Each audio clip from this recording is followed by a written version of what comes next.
It was a stifling Friday night in September, the kind of night where the wind whispered secrets and the shadows seemed thick enough to touch. 16-year-old Jenna had never believed in urban legends or creepypasta tales, but she wouldn't have dared venture into the old Eastwood forest if she hadn't been dragged along by her friends, Tyler and Mia. It was the perfect setting for a ghost story: dark, tangled trees, and an air thick with foreboding. As they made their way deeper into the woods, their phones lost signal. Jenna felt a chill race down her spine, not just from the crisp evening air but from the endless tales she recalled.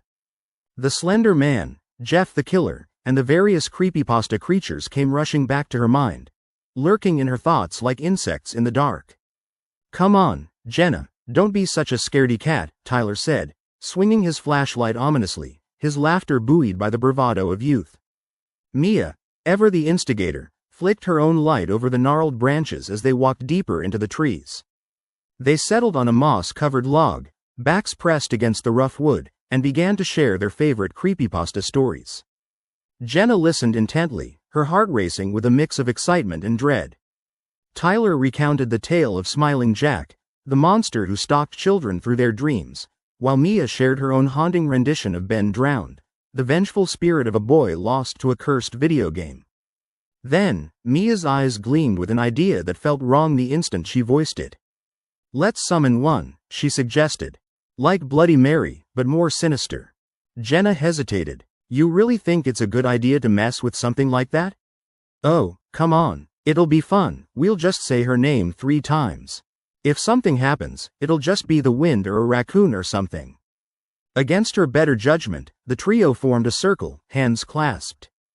They entered a chant, a blend of names and echoes from the many stories they traded, until Mia shushed them, urging the incantation for Nox, the harbinger of nightmares, a vicious entity said to emerge from shadow and torment the souls of those who had witnessed their own fears. "Do you really believe in all this?" Jenna asked, though her own heart quickened at the thought. "It's just a story." "Then what's the harm?" Mia retorted, her defiance unwavering. "It's just a game." With each repetition of the name, the air felt heavier, creating an unshakable weight on Jenna's chest. A sudden rustle echoed through the bushes nearby, freezing them in their seats. Tyler's flashlight flickered for a moment before plunging them into darkness. Instead of laughter, a silence enveloped them, cold and sinister. "That was just a deer, right?" Jenna squeaked, puncturing the heavy stillness. "Sure," Tyler replied, but his voice was lacking its previous confidence. Just then, the unmistakable sound of footsteps broke through the quiet. Slow, methodical, followed by a dark silhouette emerging from the trees.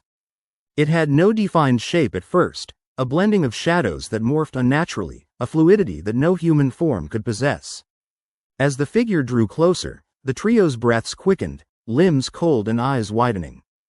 "Mia, this isn't funny. Stop it," Tyler barked, his bravado diminished by an overwhelming sense of dread. Mia didn't respond. Her once confident smirk fell away, replaced by an expression of pure terror. The creature moved closer. Long, spindly limbs and a tattered cloak flared around its figure.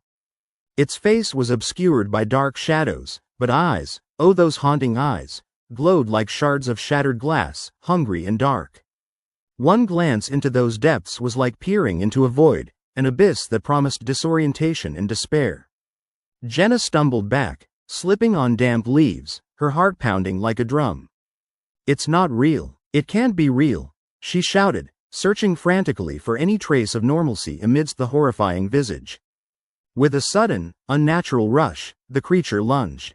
Jenna felt an icy hand brush her face, and in that moment, it wasn't just the cold that settled in her bones but an understanding that echoes in her mind. It was everything she feared, everything she tried to suppress. Memories flooded back. The school hallways full of whispers, the nights spent staring at the ceiling, paralyzed by anxiety. Nox had taken form, and there was no escaping it.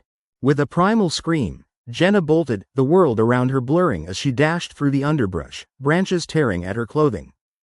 Behind her, she could hear Tyler and Mia following closely, their terrified breath nothing more than a ghostly echo lost in the darkness. They burst through the tree line and into the parking lot, collapsing onto the pavement, heaving for breath. The shadows of Eastwood Forest receded behind them, but something had shifted in Jenna.